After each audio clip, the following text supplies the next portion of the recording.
My name is Heather, and today I want to share with you my sixth graders curriculum.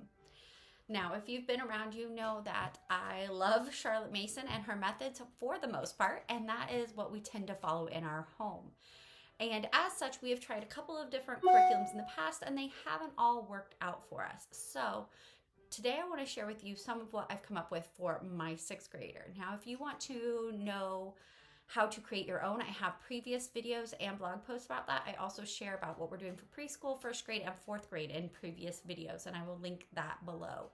But today I wanted to share with you about my sixth grader. Now, my sixth grader is very young. She will be turning 11 in October. So she is a young sixth grader when we start in back to school in August, September, whenever. And so I have that is reflected in her books and her choices. And like I said, it is tailor-made to my child. So it is not necessarily that all the books I list are at a sixth grade reading level. Some are below, some are above. It's just to meet her personality and her personal ability, and to give her a couple of easy wins, but also some challenges along the way. So with that said, there are also a lot of books here. I don't think anybody in their right mind needs all these books. And honestly, we probably won't even get to all the books. I like to have more and be able to cut back than to end up halfway through the year not knowing what to do. And so I share on the blog a breakdown of all these books, which will be much easier than me trying to link them here for you. So if you head over to the blog, I will have all of that for you. Broken down by subject category, but I will briefly go through all the subjects that she does as an independent student. We also have family studies, and I won't be talking about that today. So first up is Bible time. Each of my kids has their own independent Bible time, and I am working on a specific Bible reading program for my kids because we have used Amplified Online reading progression in the past, and it's great, works wonderfully. However, I feel like I'm jumping around a little bit too much with all of my children, and so I'm going to make sure that we have what I want them specifically to read from the Bible, and then have a simple journal for them to go through for Bible time. Next up is logic and math. So if you know, my children love logic, and so we use a very simple program. It's called Grids for Kids. We've used Lollipop Logic and Logic Safari in the past, and those are great workbooks also. However, I found Grids for Kids online, and it was a reasonable price. I bought the entire set, and my kids love these puzzles. They work through them every week and ask for more. And they just are simple puzzles that look like this. I print them out one set at a time, and they progress through it. This particular child started out with Charlotte Mason elementary arithmetic. Sorry, I always get that CMEA mixed up. And I love that program, and it works amazing for my second born. It works wonderful with my fourth born, and I plan to use it with my fifth. However, it was not working for this child, mostly because we were having relationship issues. CMEA is heavily dependent upon the parent being part of the learning process, and I think she and I just are a little too much alike, and we were butting heads. We were struggling with just basics and retention and things like that. So she's already struggling, and then the relationship was getting struggled. So we switched over to Rod and Staff, which is what I used with my oldest because they didn't have CMEA when she was going through school first. And we just use Rod and Staff. And now you will see she's going to be in sixth grade, and I have her in the third grade book. That's my fault and hers. And I'm not worried about her keeping up with everybody else. We don't even call it the third grade book. We say you're in book 3. She does about half the lessons, and she's almost done with this, honestly. And she'll go on to fourth grade, and we'll probably do it at double time too. But I needed her to go back and focus on some of the basics, and so we went straight back to the beginning. And so she is working on those basics. Like I said, she should finish this within the first 6 weeks, and then we'll go on to fourth grade, which she'll do at double time. And then she'll end up where she ends up, because my goal is not to master every book, but to master the principles that are taught in those math curriculums. And so we are working on that, and she does really well with it. And this has actually restored a lot of our relationship when it comes to math and math studies. All right, next up is instruments. This child will be continuing with piano and recorder. She started piano when she was 5. She practices 20 minutes a day, 5 to 6 days a week. And then she does recorder, which, so piano is taught by grandma, and I teach her recorder, kind of, sort of. they teach themselves. And so I have the books linked on there. She will just be progressing to more advanced ones. She started Recorder 2 years ago, so this will be her 3rd year and last year, Lord willing, Recorder. She does really well. My kids don't squeak. It's not as big a pain as some people make it out to be, and it is an easy way to introduce an instrument. Alrighty, I'm going to dive into the books. So first up is biographies. Biographies make up a huge part of our history subject. We do the spines together. We'll be doing Abraham Lincoln's World, the Year of the Horseless Carriage, and parts of This Country of Ours for American and world history. And then we will also be reading another Roman spine, but I can't remember what it's called. I'll talk about those another time. But those will be our spines that we do as a family. And that is the main nonfiction focus. Then the rest of their history curriculum that they do independently is biographies and historical fiction. So I'm going to share biographies first. In the Christian category for church history, I have them reading about Christian heroes in the past. And so all of my kids will be reading the first section or first term will be reading about John Newton. And my youngest ones have age level appropriate books, and then it just kind of gets harder progression. These are trailblazers. I would really say these are anywhere between an advanced 2nd grade reader, like really advanced, but I would say these are more for 3rd through 6th grade. My teenager still likes to enjoy picking them up and reading them, so it's what it is. So I will let you know, this is a different trailblazer. There are, I think I have some here somewhere, but there are 2 different Trailblazer series, and they're both about Christian heroes, and it's very confusing. These are older. These are David Netta Jackson, and then there are newer ones that have a myriad of different authors. Both series are great, but this particular series had a few heroes that weren't in the other. I don't know. Anyways, we enjoy both series. So this is the one by David Netta Jackson. It's called The Runaway's Revenge, and it is about John Newton. Then 2nd term, all of my kids are going to be reading, nope, not that one, just kidding. They're going to be reading about Adoniram and Anne Judson. This is a very good intro into this particular it's a difficult subject, the Judsons and some of the other Christian heroes, and I feel like the Trailblazers does a great job of making it age appropriate. And so she will be reading Imprisoned in the Golden City. And then the last term, they'll be doing George Mueller. And I only put it at the last term because we did recently read George Mueller about a year ago. And so I'm just kind of trying to space it back a little bit for them. And again, my oldest loves this one. I think she's read it a couple of times. And she's 13. But we absolutely love this series. George Mueller is a great one if you're looking for somebody in Europe, Victorian time period, and who... if you're looking for somebody who really emphasizes prayer and its aspects in life. So those are our Christian biographies. Next up is American history biographies. And these are the crux of our history, right? We have our spine, and then we have this. So they have 2 per term, and my kids are capable of it. Not every kid is capable of that. My kids really, really enjoy biographies, as do I, and so they are capable of doing that. So my 6th grader and my 7th grader will be reading Meriwether Lewis, Off the Edge of the Map. This is YWAM. These are definitely upper elementary, middle school, but they also treat difficult subjects very well, I think. This is a thicker one. This may be the thickest YWAM I've ever held. So keep that in mind when you're scheduling and doing reading. But while they read this, they will also be reading, I don't have it. It is a Sacagawea Pathfinder. So this is a little more tricky, and the Sacagawea Pathfinder is a little more simple. So I'm pairing kind of a harder text with a simple text in the same term. And so they will be reading that. Like I said, we'll have a spine that goes along with it. Then our 2nd semester or 2nd term, which is 12 weeks, we're going to focus on the Civil War and slavery, abolition, and all the things surrounding that. So my kids will be reading a Abraham Lincoln biography. Like I said, the first term, all of my kids will be reading Meriwether Lewis and whatever his name, Clark, and a Sacagawea book. And then 2nd term, they will all be reading an Abraham Lincoln biography as well as a Harriet Tubman biography. And I do this because if they read the same biographies at the same time, They're not actually the same books necessarily, but they have a lot of connections, and it has really helped in keeping us all kind of in the same focus but at different levels. And I love hearing the conversations that come out. Well, that wasn't in my book, or that was. And so it's wonderful. Anyways, I digress. So we're going to do Abraham Lincoln from YWAM. And then we have another trailblazer, Listen for the Whippoorwill, which is about Harriet Tubman. So again, a little bit harder and a little bit easier. This is upper elementary. This is mid to upper elementary. And then the last term, we are going to focus on kind of Victorian England world biographies is what I was kind of going for.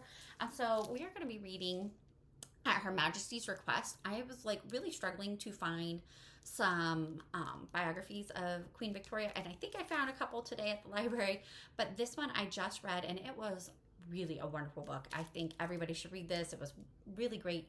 Kind of gives the insight of an African princess who was sold into slavery, is rescued, and it's just an amazing story, really, and very interesting. And so, and it's very age appropriate. You can see the text isn't super big. It has some photos and drawings. And I think you could even use this along with kind of a geography, which we are going to do Africa third term. And so we can kind of trace that along with it. But West Coast of Africa, a very interesting story. Then we also will be doing Florence Nightingale, Lady with the Lamb. So each of my kids, I think, are going to do Florence Nightingale. My youngest one might be doing Clara Barton, can't remember. About kind of a nursing around the world focus. And then we move on to science biographies. Now, science biographies are something we added a few years ago because it was kind of written in with Ambleside Online when we were doing that, and it's just been a hit with my kids. So we have a lot of picture book biographies for scientists that we use with the younger grades, and then I've been trying to find science biographies for my older ones as well. So my older two, my 6th grade and 7th grader, are only about 18 months, actually less than 18 months apart, and so they do a lot of things together. It just kind of depends on the subject and the book. So they'll be doing Ocean of Truth first term with Isaac Newton. And that kind of coincides. We are doing a physics study as well. So that will be kind of in partnership with that. And then they will be doing Michael Faraday second semester. And this is called The Father of Electronics. And then the last semester, it's going to be an easier read, but George Washington Carver, and that's a trailblazer. This is called The 40-Acre Swindle. And the thought here is that they would coincide with our science study. For Form 2, my kids use Sabbath Mood Homeschool, and we'll be doing physics with, Physics would be doing waves, I believe. So it kind of coincides with what we're studying and kind of not. So we just saw Isaac Newton because, I mean, it needs to be done. Then second term, we're going to be doing the energy physics. And so Michael Faraday, I thought, came along with that with the, I don't know. And then we'll be doing botany the last term, so George Washington Carver. And so they kind of coincide with our studies and give a little more depth to what we're studying. And then I have several biography free reads just because if I'm going to fill my bookshelves, I want it to be good, true, and beautiful things. And so we have several free reads available to them. And I know some people schedule free reads for their kids. That doesn't feel very free to me. And so I have them available and they can choose from them. So I have William Wilberforce, YWAM. I have this one. This is Exiled to the Red River. This is about Chief Gary Spokane and his tribe out there. And I think it's a beautiful time to learn about that. And it is from this time period. We have Elizabeth Fry, who did prison reform in England. We have Sheldon Jackson, the Gold Miners' Rescue. I actually don't know much about this, but it took place at the end of the 19th century, so I'm excited to read that one. And then we have Frederick Douglass as well. I have several other Frederick Douglass books and biographies that are available to them. Those are just a few that I have. Next up in our history section, so we have our history spines that we do together, then we have our biographies, and then there's historical fiction. And I love historical fiction. Kids love historical fiction, but what's great is to find ones that are really well written by people who are passionate about the subject and who give you kind of an insight into the life. That was something I thought always was missing in high school in history. I loved learning the culture and about the people individually and not just the dates and battles and all the rigmarole that you can have in the memorization side. And the teachers who made history come alive were those who showed the actual culture of the people and the time period. And so that's what historical fiction does. So what we have for my kids is kind of following a similar pattern. The very first term, we're talking about early 1800s, And I really wanted to focus on kind of the natives and their trial during that time. And we're going to be focusing kind of on Trail of Tears and native life during that first term, as well as pioneer life and all those other things we'll cover in other ways. But in our historical fiction, we have the Trail of Tears. So she will be reading Soft Rain. I think I told in the first video that my youngest one would be reading this. She still may, but I thought this would be perfect for this particular child. After listening to the audiobook of this, I thought it would resonate with my 6th grader very well. It is a simpler read. It's very short. It was about a 2-hour audiobook. It's very short. And so I think she will enjoy this and get much out of it. Then, like I said, second term, we're focusing on Civil War, slavery, abolition, and all of those things. And so she's going to be reading by Gary Paulson, Nightjawn. And then if she is interested and wants to read more, the sequel, Sarnie. And this is just about some slaves. I'm just going to read it. Sarnie, a female slave at Waller Plantation, first sees Nightjawn when he is brought there with a rope around his neck, his body covered in scars. He had escaped from freedom, but came back to teach reading, knowing that the penalty for reading is dismemberment. Nightjawn still returned to slavery to teach others how to read, and 12-year-old Sarnie is willing to take the risk. So this is a very serious topic. I don't think you can cover the Civil War and not have a serious topic. So she will be reading these, and we will have a lot of good discussions about it, hopefully. I think that I heard about this from Amber at Heritage Mom. She has a great list of books for this time period if you're looking for that. And then the last bit, we are going to be focusing actually on Reconstruction and life after Civil War. But because we didn't quite get to it with some of our other texts, she'll be reading Cabin Face West, which I do think happens, if I recall, after the Civil War, but I could be wrong about that. And get a little bit of pioneer life. This child I'm not particularly worried about because pioneer life is kind of her jam. And so she's read a lot of books about that. We'll also be listening to the Little House on the Prairie books at the same time. So she's going to get lots of pioneer life. I'm not too worried about that. And then for world history, we're going to kind of focus on Victorian time is what I was thinking. Trying to find something that's really... They kind of go across the line of historical fiction and literature. They kind of mesh. And so with that, we're going to do In the Reign of Terror by G.A. Henty. And it's back-ordered, so I'm hoping it comes in on time. But that covers the French Revolution, and my kids have been actually asking to read about that. So that's a historical fiction. And then I thought, we really need something Victorian, so we're going to do Oliver Twist. This is not my oldest or my personal favorite, but I do feel like it's a book that everybody should read. And if you read no other Dickens between Oliver Twist and Christmas Carol, then so be it. But I feel like those are two that you should read from somebody who's only ever read Great Expectations also. But so my 6th and 7th grader will read this, and it'll take 2 terms. And so that's in addition to that. And then the last term she's going to read Words on Fire. I cannot recommend this book enough. Words on Fire follows a young girl who gets swept up in book smuggling in Lithuania in the 19th century when Russia is in control. It is a wonderful book. If you saw my other videos, we love Jennifer A. Nielsen. My oldest has read this multiple times. I love this book. And my second oldest loves this book. It's just a really great book, and I highly recommend it for everyone.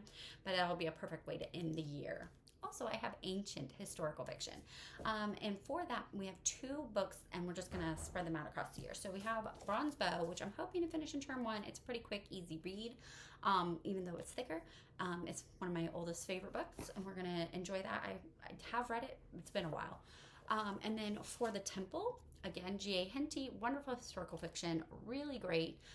The Tale of the Fall of Jerusalem gives it a different viewpoint than the Josephus accounts maybe, and gives a good introduction to this, and I think it's perfect to go along with Ancient Rome, which we're studying as a family this year. Okay, so for literature, we're doing something a little different this year. We are going to be doing 4 literature books per year, 2 classics and 2 more modern writings. And so for this 6th grader, she is going to be reading Anne of Green Gables, which is her favorite movie, and she's read some abridged or annotated versions of it, but never the original, and so she is going to read this. She's also going to read The Cricket on the Hearth by Charles Dickens, because she, again, loves the movie about it. And so I think that that will be a good gateway for her as well.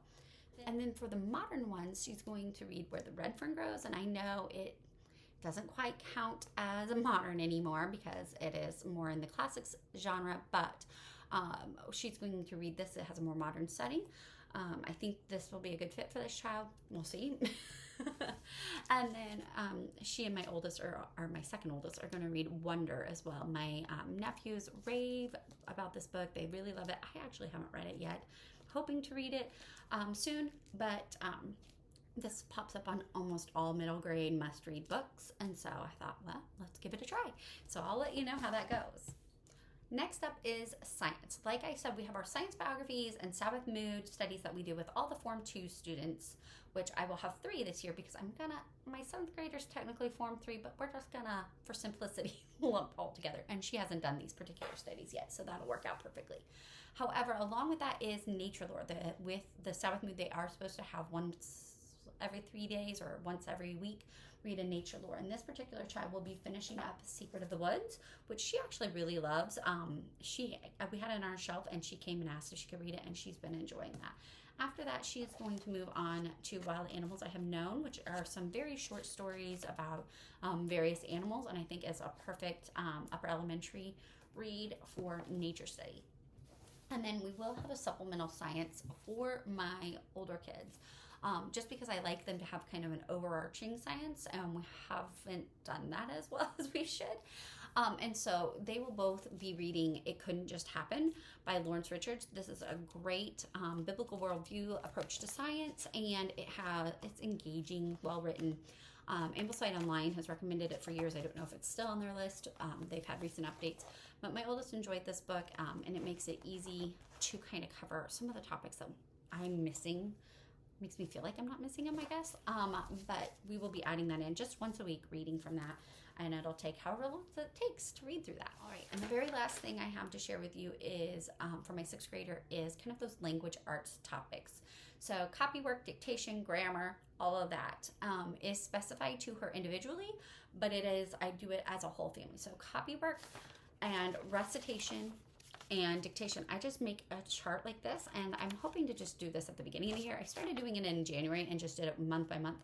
I'm hoping this summer to just complete for the whole year, so I'm not looking around at the last minute, but it does help me to have all the dictation things in one place. I'll probably need 2 pages next year, having all that, and then the recitation as well. The difference for her age versus older or younger is my younger student will just be introducing dictation, so she will only do short sections. This is a 6th grader. She's more confident. She'll be doing larger sections, and my oldest does like the entire section. I sometimes will do them all from one particular section, and sometimes I have different ones. It just depends on the month. And then for copywork, same thing. We have a rotation that we kind of follow, and it changes for the younger ones versus the older ones, how much or what they need to do. Not too much, actually.